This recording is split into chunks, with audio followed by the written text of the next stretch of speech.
On this episode of DC On Screen, it is pretty much almost completely a television news episode. We have Lobo news. What the hell are we talking about?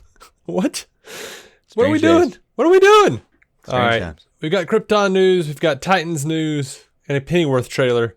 Right after this. At the Norm Reeves Superstores, we're thankful for you. Right now is the best time to get the super experience you deserve. Shop super prices on a super selection of vehicles at 11 convenient locations. From West Covina to the Cerritos Auto Square, Huntington Beach to the Irvine Auto Center, Vista and San Diego. You're never far from a Norm Reeves Superstore. Shop America's most popular brands. Ford, Lincoln, Hyundai, Genesis, Volkswagen, Toyota, and Honda. This holiday season, we have all your favorite new models in stock. Looking to trade? We want to buy your vehicle. Any make, any model, any year. Plus, enjoy total peace of mind with your purchase thanks to our exclusive price protection guarantee. If you can find the same new vehicle for less within 5 days, Norm Reeves will pay you the difference or buy your vehicle back. It's that simple. Take a test drive today at the Norm Reeves Superstore location closest to you, like the #1 Honda store in the world in the Cerritos Auto Square. Or shop online anytime at normreeves.com. As per Global Honda New Vehicle Sales 2022. You'll save more at a Norm Reeves Superstore.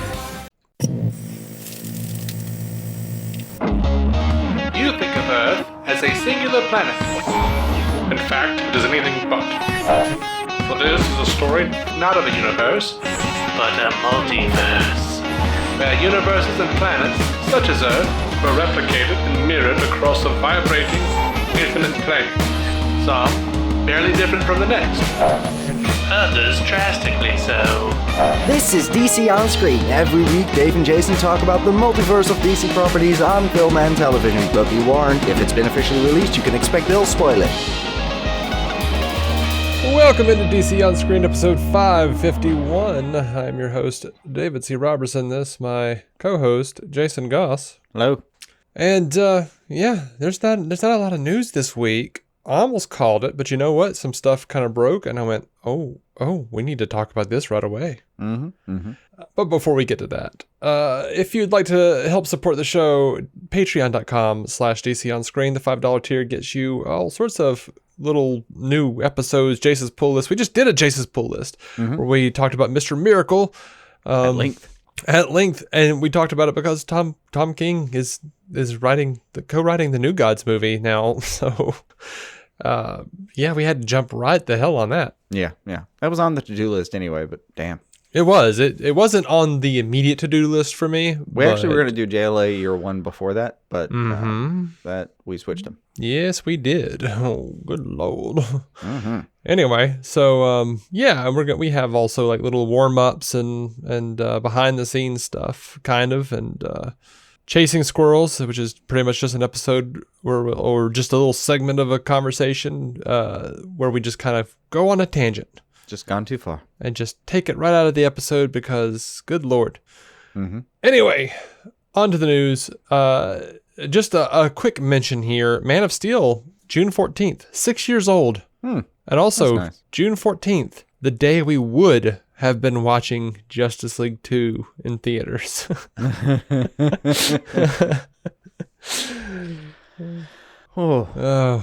Different days. If you'd like to write your congressman. Anyway, everything else is TV news. So this is the most exciting thing I've heard, since Tom King was announced as the co-writer of New Gods. Right. Krypton is going to have a spinoff. SYFY Channel is doing a Lobo TV series. Oh, hell yeah. It's going to be Krypton EP Cameron Welsh, serving as executive producer and a writer for the show. And Emmett Scanlon, the guy that's playing Lobo in Krypton, looks like he's coming back. And, I would hope. Yeah. That would be a weird beginning. Yeah, and this is a guy who killed his entire peaceful planet. Yep. He's mostly for the fun of it. Mostly for the fun of it. He's a mercenary. Mostly for the fun of it. In his native language, his name literally means "he who devours your entrails and thoroughly enjoys it." Right. So this dude just roams around the galaxy on his little motorcycle, looking for a good fight, killing folk. Yep. This is the kind of guy that gets punched by Superman and kind of grins like, oh yeah, this is going to be a good one. I haven't made it to watch Krypton yet. I watched, I basically had time for one thing before I fell asleep last night. And that was the last episode of Swamp Thing, or the newest episode of Swamp Thing. Yeah. And still not digging that show, but I'm mostly into it. I'm 75% happy about it. Yeah, I don't understand, like all these people are just like, how could they cancel it? It's the best thing they've ever made. No. I don't think it's the best thing they've ever made by far. No. Doom Patrol still exists. No, I was ready to stand on a corner in a busy city with a sign for Doom Patrol. This one I'm it's not bad, but it's not that. Mm-hmm. I think it's bad. I think it's actively bad. But we can have that opinion. It's okay. We'll worry about that later. We will worry about it later. The season series review, whatever you want to call it. Yeah. Like for now, Krypton. Krypton. You're gonna say it like Brando? Mm-hmm. Sure. Yeah, I was on baby duty last night and didn't get to watch it, so that's this afternoon for me. Yeah, it'll happen probably today for me. Mm-hmm. Especially with this news, because like I've seen some of the fan reactions to Lobo, and people are loving Lobo. Awesome. So yeah, I'm Apparently the studio was they were. It's a lot, especially on actual cable television. Still, it's different on like a streaming service where the numbers are a bit ambiguous and we maybe don't know. But on a streaming service, you're still mostly relying on ads. After the first episode is aired, or even probably right before that, to be like, no, we're doing a spinoff. To already be talking about that at some point, you had to have been seeing what that episode was looking like and been very happy with it. Mm-hmm. So speaking of Krypton, though. And I push so far as to say they might be getting this since they're talking about spinoffs already. But season 3. Blake Ritson, who plays Brainiac, told comicbook.com that David Goyer, he was working for David Goyer a number of years ago, and Goyer told him about Krypton and said that he had plans for 5 or 6 seasons. Like he was like, he wanted to know if Ritson would be the big bad. And then he said he spelt it out very, very loosely how he imagined every season for the next 5 or 6 seasons. That's kind of impressive. Yeah. We're not traditionally Goyer fans, but season 1 was good. I'm looking forward to season 2. I saw Krypton had dropped. I knew it was dropping, but it reminded me it dropped on TV Time, and I thought, well, fuck yeah. That's going to be a fun part of this Saturday afternoon, maybe Sunday morning. Yeah, I think I'm not over my superhero slump yet. So, it's kind of strange because I'm just like, I haven't had an opportunity to really have that. And I usually like the last couple of years, really, I've started to feel it, where it's just like the show's end and I'm like, okay, I'm done. And then like new things come out and I'm like, okay. Not that I don't want to watch it. It's just, oh, okay. All right. There's always something. Yeah. Dark side is. I've started to lean into it though. Like there's things I appreciate about the timing of it all now. And CW in particular, we get through the slate of 4 shows that we normally watch through the fall and spring. And then, this season they're wrapping up iZombie. I really love iZombie. It's been a really fun ride. And I couldn't be happier that I never got into that. I think you missed something. It was a really pretty damn good show. You let me know when it's over. I will. And I will put it on the list of other things. So far, 4 seasons in, it got progressively better, and it's been a lot of fun this season too. But yeah, it's there's something about each of these shows that I appreciate in a different way, and that has kept me from being burned out, I guess. But I haven't had a real burnout rate. I haven't been like, oh, I can't watch this bubble. I'm fine. Yeah. I think I just, at this point, it's not even about superheroes. It's just, I think it's really more about, I have to watch that. Like I don't. Oh, I know. Yeah, something that's always in the queue. Yeah, I get that. I miss not being able to just like wander into a thing. Yeah, I get that. Because I'm like, well, I can't go back and binge all of whatever because I've got Lucifer sitting over here. I understand. Yeah. It's that kind of thing. It's not really about superheroes. Yeah. I don't think. Just the plate always being kind of full. All right, so now this is going to be really upsetting for people who love Swamp Thing. But Business Insider is saying that their sources claim the show had a possible 3-season arc, and it could have gone past that if it was a hit, but they were going to spin off characters into their own shows, and they were going to do a potential Justice League Dark team up in the series. Yeah, I'd have been fine with that, but it's not going to happen. Yeah, there have been problems with this show apparently in production for months now. It's just not going to happen. I don't know what the holdup is. I don't know where the line is drawn. I don't know, man. We'll never know. Frankly, we'll probably never know. They might let us know at some point. They might, but good odds that we never quite figure out what the problem is. But there was a problem. Something between the creatives and the producers was not working out. Yeah, and I don't know. Like my biggest issue is Will Patton playing Avery Sutherland. I just don't like him. He you know what he sounds like? He sounds like Will Ferrell from that Eastbound and Down. He's the bloopers. I've never seen Eastbound and Down, but I've watched the bloopers where he's like, "My plums are blue and juicy." That's what that dude reminds me of. He's just, I don't know, man. I can't do it. He's so bad. Like, there's a problem some people have. To me, he has I don't have a problem with his accent. I really don't.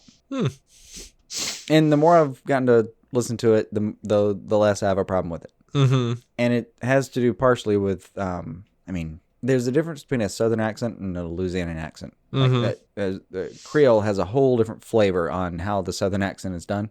And the more and more I listen to him, you can have a problem with his take on the dialect, but it's solid. Like, he's doing the same thing every time. Yeah, it's consistent. It's consistent.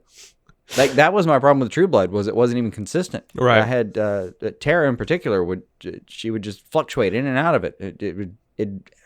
Him doing it the same way every time. Yeah, that's a point. He is consistent. He is consistent. At least the sheriff is. I feel like she's got the real True Blood problem where she kind of goes in and out of it. See, I've only seen, like, I don't know. I mean, we're 3 episodes in. I've probably heard her for 2.5, 3 minutes worth of screen time. Yeah, I haven't gotten to know her yet. We'll see. But every time someone's doing an accent from Louisiana, you never know. It could easily devolve into madness. Just absolute madness. It can. It for sure can. I'm not saying I could do it. I'm just saying it's like, oh man, this is bad. But everyone that is entirely subjective. I think. There was a recent hubbub over some accent that Brad Pitt was doing in Meet Joe Black.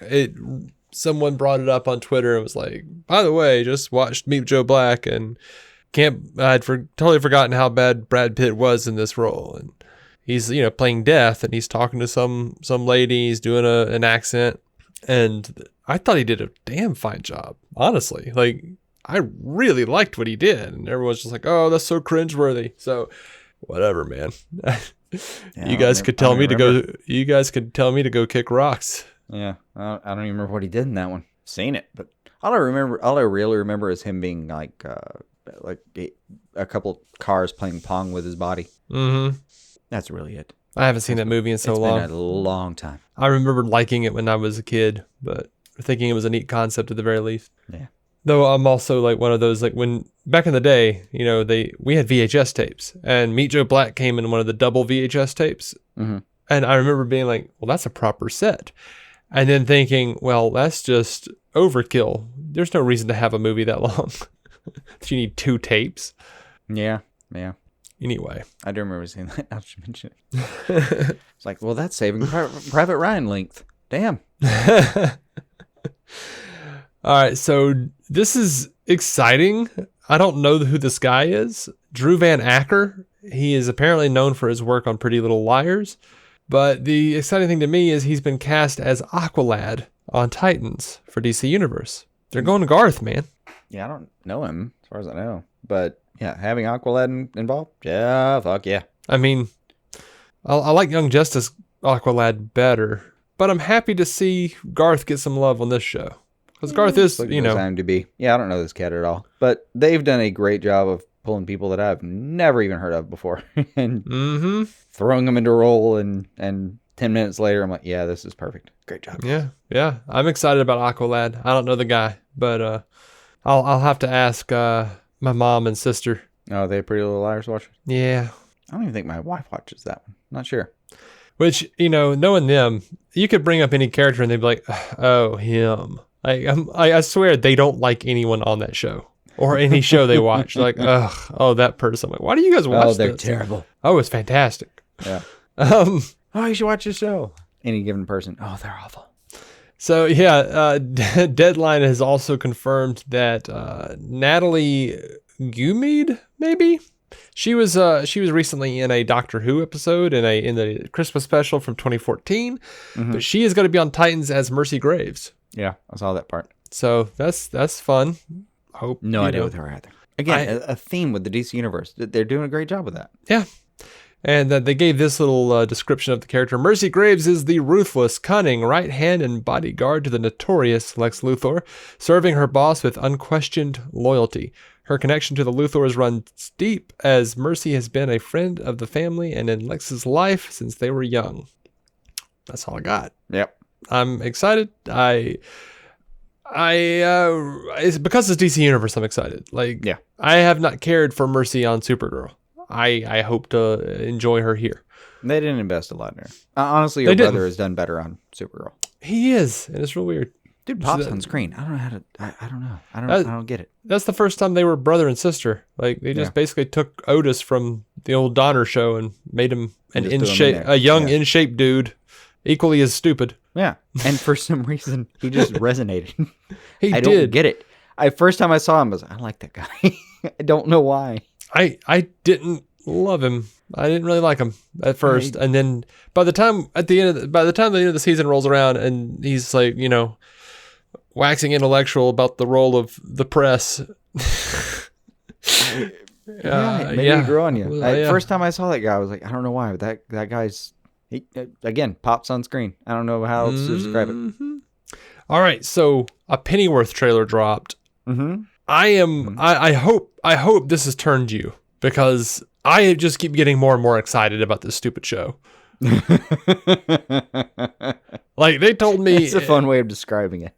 They told me there was going to be spies, and it was going to be the 60s, and it was going to be like Alfred running around in the 60s with, and then you have not been excited the entire time. No, I have not.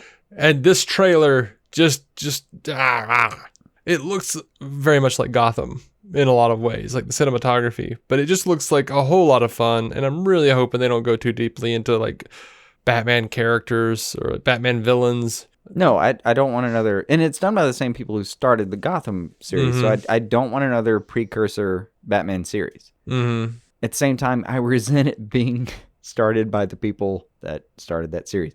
So that's not their fault, and I will do my part to make sure that when I watch this series, I don't hold that against them. Right. I enjoyed Gotham overall. They did a really good job of doing a precursor to Batman. And the fact that they're going to do Pennyworth and it's not connected, the way I'm going to approach it is I'm going to appreciate that it's not connected because they can do Alfred in a different way, rather than resenting the fact that it's the same people doing that thing and they decided this years ago when that show was still on board.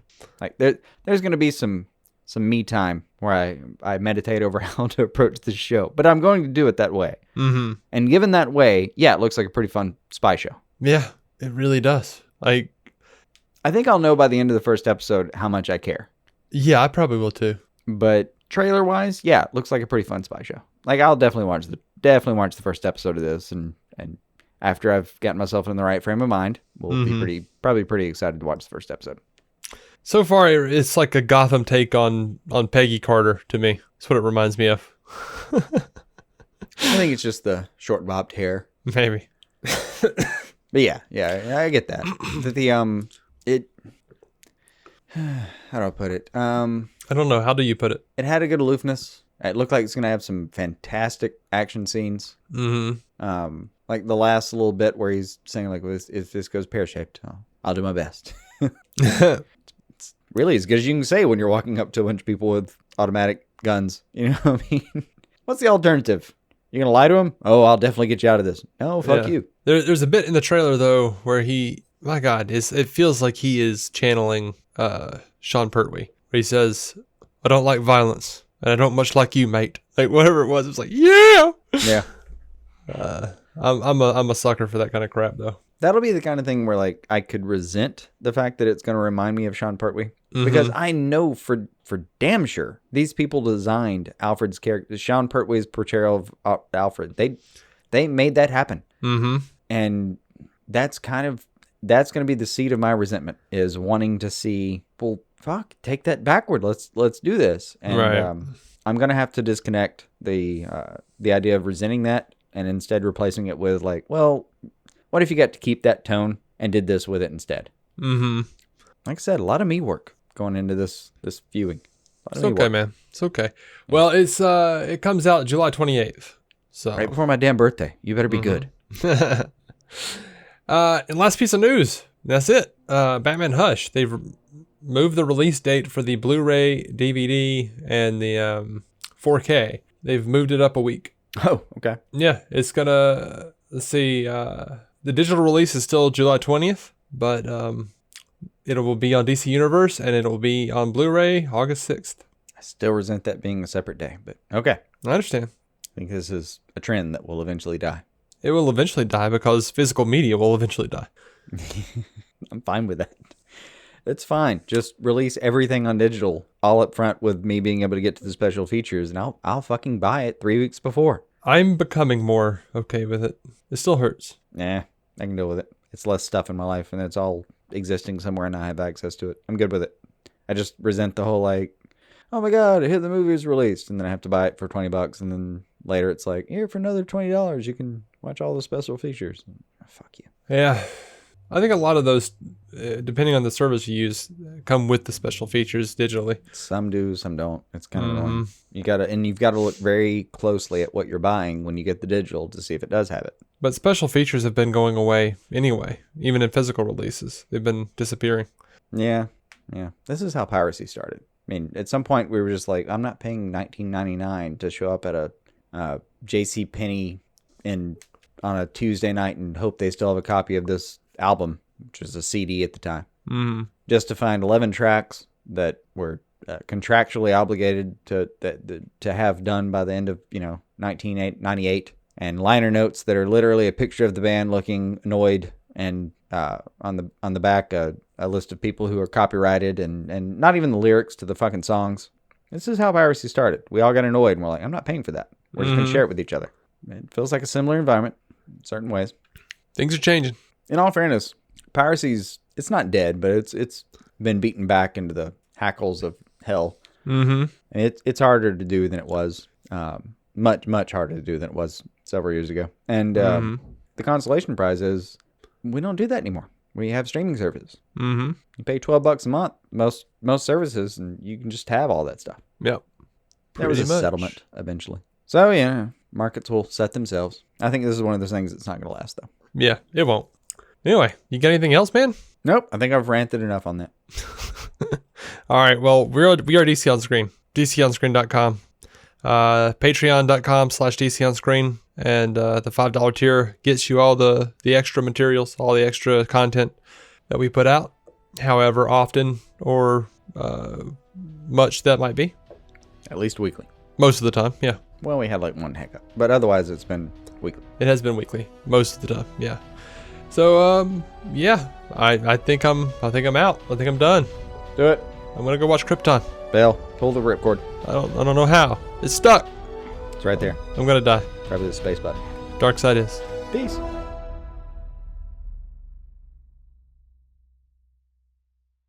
Our opening narration was from Dan Jurgens' The History of the DC Universe, Part 3 of 10, as featured in DC 52, Week 4. It was performed by me, David C. Robertson. Intro music by Jason Goss and Michael Shackelford. Michael's band, Future Elevators, could be found on Spotify or future-elevators.com. Our introduction was performed by Effie Oppelders of the fantastic podcast Stealing the Remote, which lives on SoundCloud. It can also be found on iTunes and Stitcher. We are proudly in partnership with TV Time, the TV show calendar and social media site that lets you keep track of what you're watching, what your friends are watching, and where you all left off. DC On Screen is a maladjusted production. Visit maladjusted.tv for more from me and Jason, including sketch comedy, an improvised web series, vlogs, parodies, and more. Are